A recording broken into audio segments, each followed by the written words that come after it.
It's your old coach Pat up here. I was you heard I was an international sales manager. Yeah, international sales manager. I did that with the missus on our first date. That's where that came from.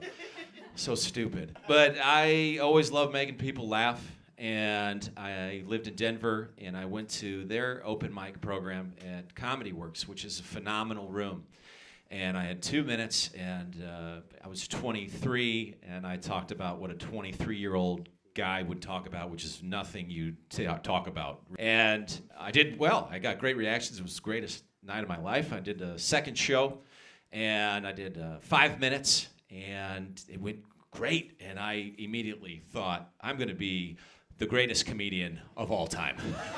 What I did not understand at that time is to develop your material, it takes a long time. It is a lot of thought. It's perpetual. It never ends. But I thought, I'm going to come with something fresh because I'm going to be the greatest, right? And so I came up with a new bit, and then my third time, I could not have tanked harder. And I fell off the horse for about 10 years. And so I did. I went into the working world because that's just what I thought I was supposed to do that. And then I got super unhappy, and so I just quit. I left that job, and it was tough. Like, I would have meetings with generals of foreign air forces I would have their total attention.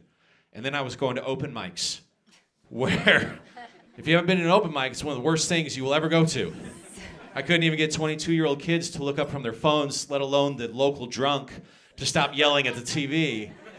And they checked me down real quick, and it was actually Vic helped me out a lot, and so I just started going to open mics. I like that Vic, like, he came and did like an intervention, like, we're gonna get you on stage, man. like he fell off. He was like, I gotta get back to comedy. He's like, no, I got you, Vic. Come with me, I got you.